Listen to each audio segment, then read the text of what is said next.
levantado. Essa obra de feitiçaria, eu estou vendo, ela está enterrando na areia da praia, Pai querido.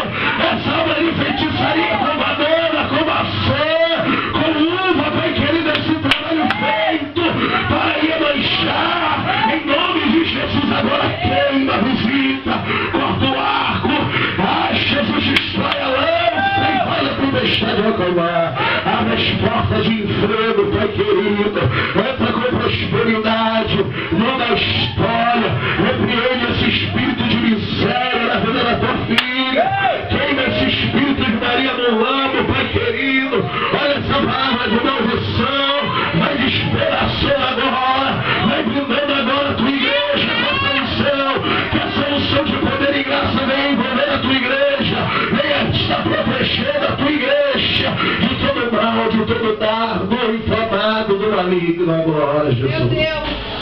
Senhor, quantas obras de feitiçaria tu está jogando por terra, Pai querido,